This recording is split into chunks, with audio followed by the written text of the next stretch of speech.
Today, I am not here to talk about my successes, but I wish to say of the failures with which we all already have come to grapple.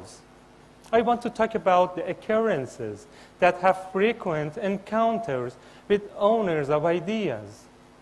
It is, I think, better to go back in time, maybe as far back as when I was about 5 years old. Right from scratch, I was a firm believer in blue sky thinking.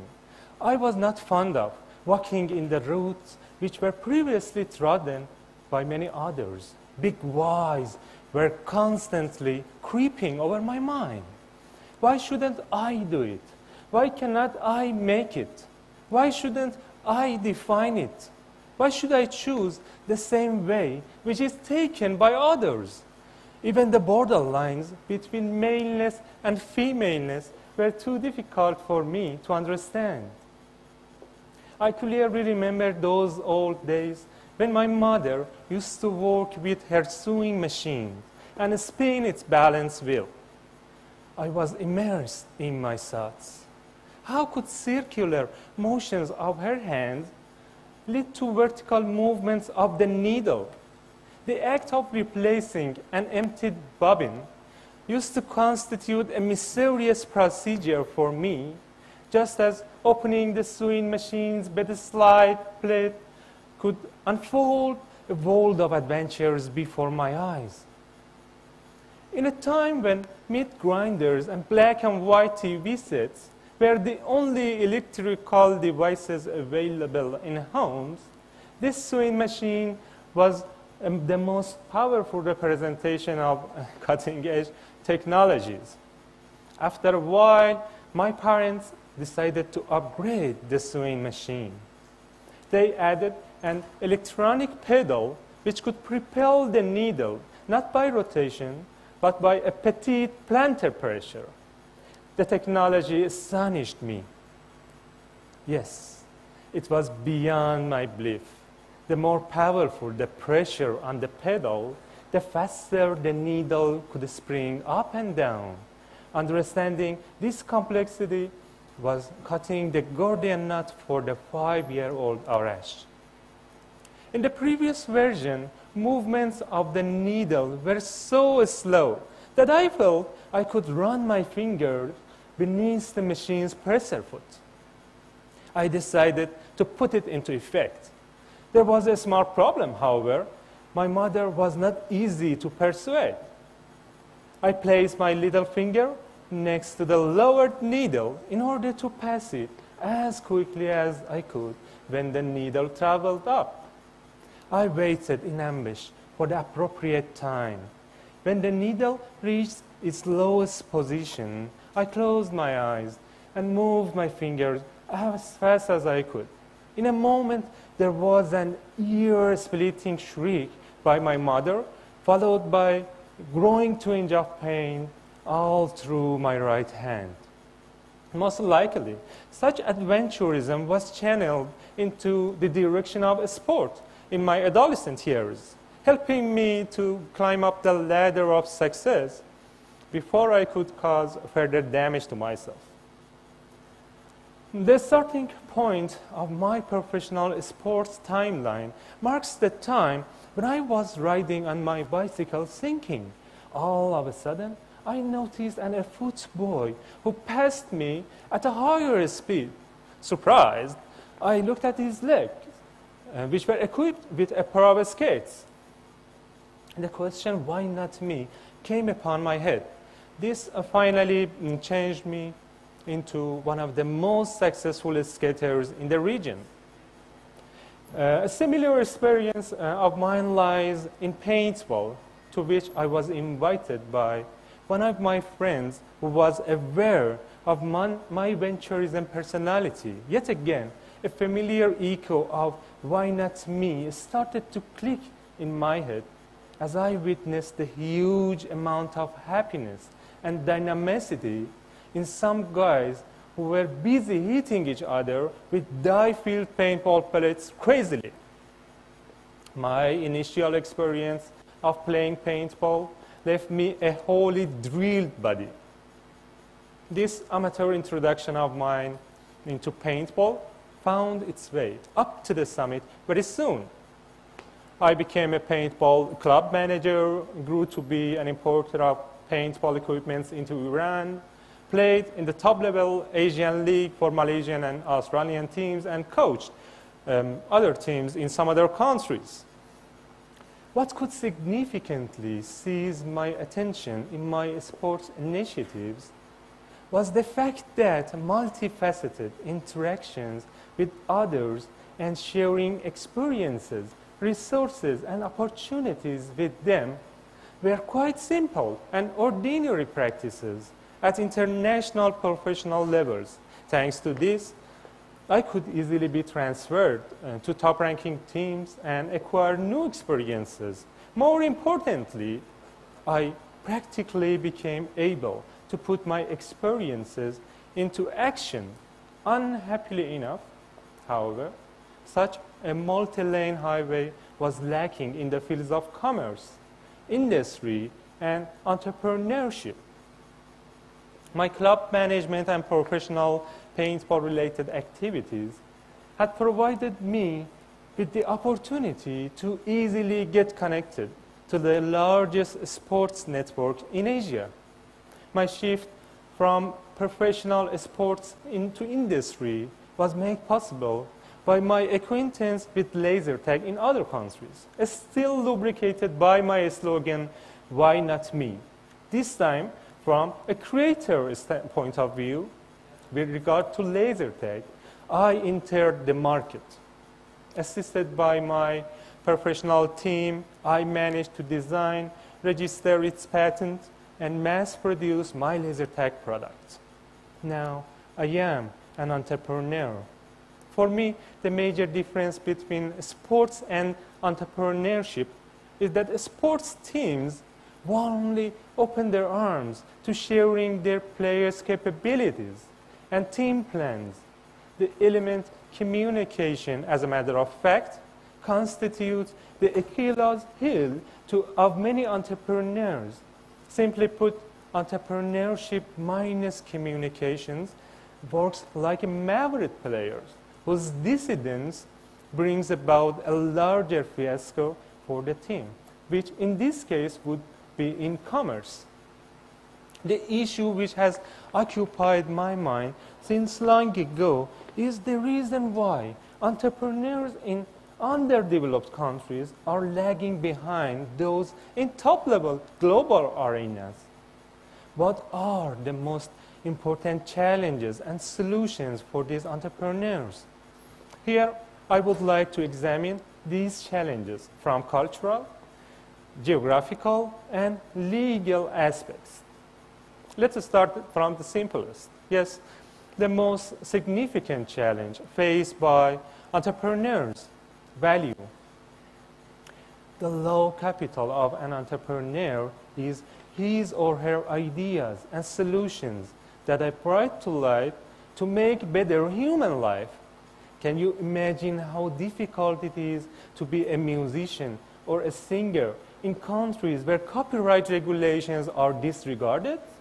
Or how disastrous it is to be a farmer in countries whose people prefer to consume imported rice than domestic one? To make a long story short, entrepreneurship is for sure possible, but truly difficult, especially where creation of job opportunities is not considered to be a value. It would blow your mind to know how many ideas are annually nipped in the bud. Of course, to leave the unproductive countries for another, yet more welcoming context, should be a last resort, like divorcing families maybe. It is nothing but ignoring the elephant in the room. And TEDx is not here to sweep the problem under the carpet. There is another unsolved problem bouncing in my head. How do developed countries determine to wash their hands of the original solutions formulated by self-willed entrepreneurs who are sincerely seeking to find an appropriate context on which to substantiate their ideas, given the fact that the very first country who benefits from the outcomes would be the one which has provided support for the entrepreneurs. It is absolutely a mass suicide by developed countries to turn the blind eye to entrepreneurs' ideas and complicate their entry into the dynamic and efficient context of science and industry, a process which has come to be more evident in 21st century. Meanwhile, I would like to reiterate, it is for a good number of years that such barriers as nationality and skin color have been removed off the sports field, where the professional relations are frame-based on personal and group capabilities rather than the authority who has issued the passport or the number of seals on it. Second, geographical limitations. I wish to go ahead and bring in an example. Suppose you are a citizen of a well-to-do Northern Europe country and are at your early days of entrepreneurship in food industry. Conceivably, you have no clear understanding of a starvation experienced by an African little girl. And an African entrepreneur perhaps would have no concern about how to undergo transition from fossil fuels to such alternatives as wood pellets. Where are these differences in lived experiences human beings rooted in? What has made our world this bipolar? The problem that stems from such disconnections is lack of first-hand experience that an entrepreneur could otherwise gain if proper contexts are not altogether deadlocked. We all have friends from different nations and races who have been won without passing from benders in boundaries and filters. The laws, however, are not as optimistic as we are. Regulations mandate you are not authorized to travel to Europe before you have made a trip to some Asian countries. Regulations say that you are not competent enough to go to the US before you have visited some European states. Laws express that you already had to be in our country, even if you wish to invest several $100,000 here and share your bright ideas with us. If you come here, it is better for you to have a lawyer who would recommend you to learn English. For having an acceptable level of English proficiency, IELTS and TOEFL certificates are required.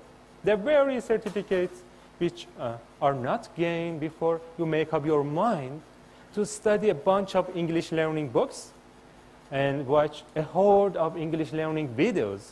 And after all, you must have already been here. Revision of regulations evolve faster than modification of cultures, establishment of infrastructures, generalization of communicative pathways, and expansion of entrepreneurial insights. I don't suggest a world where lands are integrated and islands are joined, like millions of years ago.